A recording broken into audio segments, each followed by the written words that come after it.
St. Clair County RESA presents Dateline Schools, hosted by Terry Harrington. This week on Dateline Schools, we're visiting Woodland Developmental Center and learning about PODD. It's an assistive technology tool used to help teach kids communication skills. And joining me today is Woodland speech therapist Ellen Rouleau. And Ellen, is the PODDs only used here at Woodland, or are we seeing them being used in other schools around the county too? As far as we know, there's not any other people trained in the county right now, but we do have some interest because there are students coming from the local schools here, and we've had conversations with other therapists and teachers about the communication system.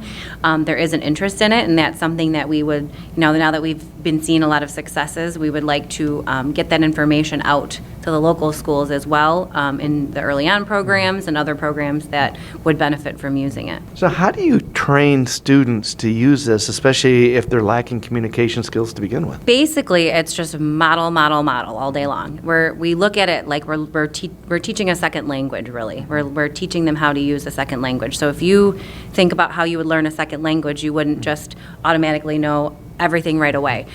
Someone would have to teach you. You'd have to be immersed into that language. And so that's what the important part of having all of our staff trained is that we're all carrying some type of book, and so we can model that language throughout the day. It's modeled in their phase level classes, it's modeled in the classroom, it's modeled even in the bathroom here at Woodland because there's a bathroom page. So it's something that you can use all day long, and that's the other reason we are working on getting more and more books home and training more families as well, so that can be modeled all day and night. Do you find the kids pick this up pretty easily? A lot of our students have been exposed to pictures at some point in their education, and so some of the students are like, okay, there's all these pictures, there's a lot to look at, how do I get to it?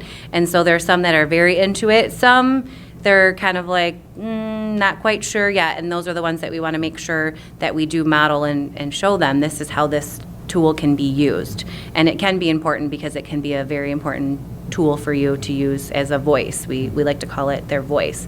So when a student sees it as powerful, that's when we see them coming closer to it and coming over to it more often to communicate. And when you train, work with the families, it's not just mom and dad, it's the siblings too, right? Mm-hmm. Yeah, anyone. There's lots of different family members that have come. We had a training last week, and we had a grandma and an aunt that were able to come, and so it's anyone that works with that student or talks to the student, we would love to have them trained. Back with more tomorrow.